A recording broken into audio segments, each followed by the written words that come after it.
First things first, the Block 2 is better, and I'll be explaining why in a bit. Before that though,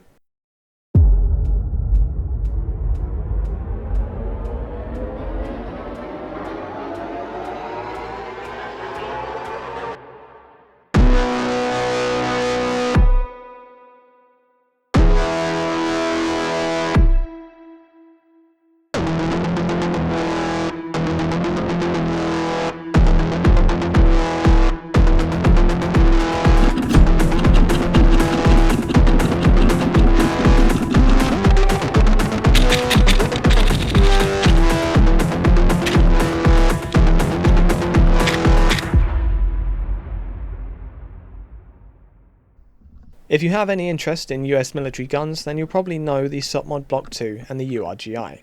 For anyone that doesn't, here's a quick 30-second history.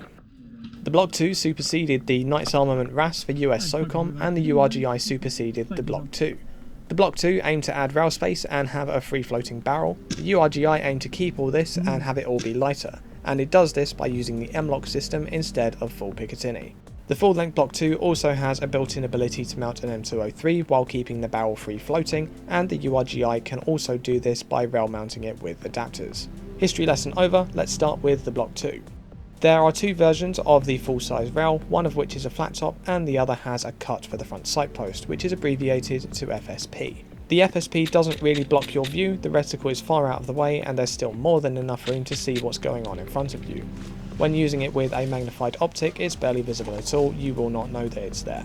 The flat top is my personal favourite, and it's the only one that I have a genuine example of. They are incredibly expensive, and for a lot of M4 Airsoft platforms, the MWS included, their barrel nut will not fit on the receiver unless you rethread it.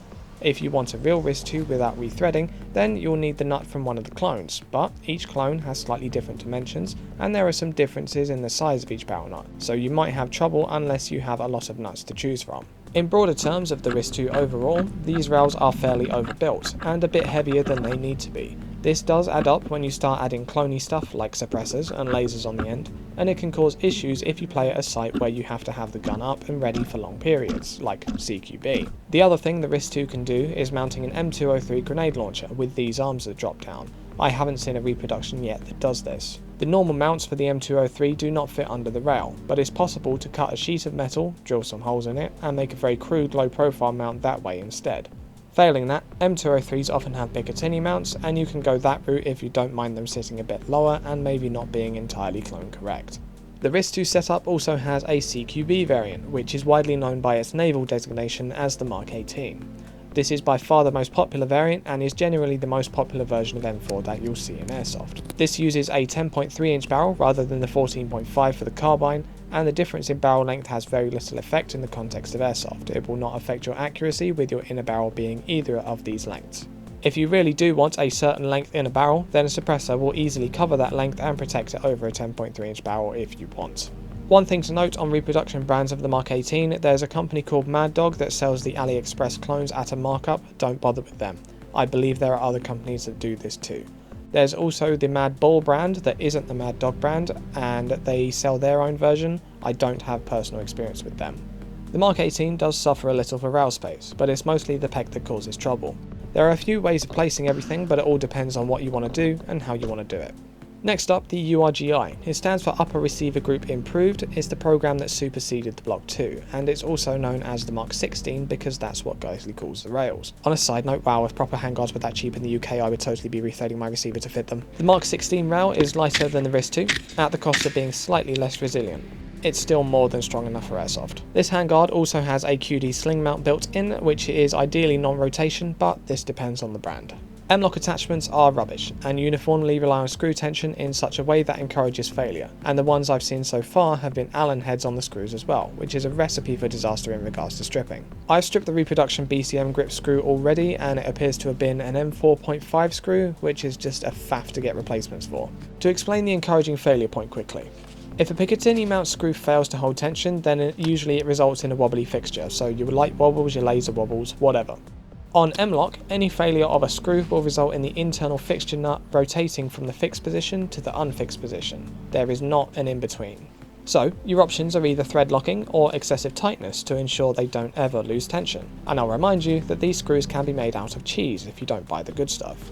On the flip side, Picatinny attachment methods currently have better refinement, fitment and reliability at a much wider and more accessible range of price points. On top of this, the URG-I design relies on precision machining of its barrel nut and the rail fitting over it like a sleeve, and then precisely lining up the two fitment screws to run along those grooves correctly. This follows a theme here. The genuine handguard and expensive reproductions like my HAO are going to be fine for this, and I've had good experiences, but I've struggled with a reproduction from CNC Tac that wasn't quite top shelf, and I imagine that cheaper reproductions may have difficulties too. The wrist 2, however, clamps over its own barrel nut like a vice, and just needs the holes of the collar to roughly line up with the holes in the rail, and if it doesn't, then you can just Dremel out the holes in the collar and be totally fine, or even just use 2 of the 6 screw holes and still have no issues at all. Now, let's say you want either a Block 2 or a URG-I. Each variant has options for buying and options for building. For starters, the Tokyo Marine Mark 18 is the obvious choice. However, they're designed in a very strange way, and the handguard requires a special tool to disassemble as a result. This is not how the genuine wrist 2 and other reproductions work. I'm putting links to 3 of the sites you can get this tool from in the description. I believe Fire Support ships internationally, and I've personally checked with Bav as well, and he ships international too. That being said, this nut is often heavily Loctited, and there have been occasions where breakages have occurred even with the gun in a vise and a heat gun being used and this tool being used. For that reason, you're better off building your own. For the full length wrist, all the AliExpress and VFC clones I've seen emulate the earlier version that had vent holes in the front end. This design was quickly made obsolete by Daniel Defense because people could bend them by mounting a bipod and then bracing the gun against it. From the images I've seen though, the GHK seems to do this correctly for the post-2008 version, which is surprising given their reputation. In terms of base gun, any standard M4 with a 14.5 barrel will do fine for a full-length Block 2, and there are Block 1 M4s that you can buy with a 10.3 inch barrel if you want to do a Block 2 CQBR or Mark 18.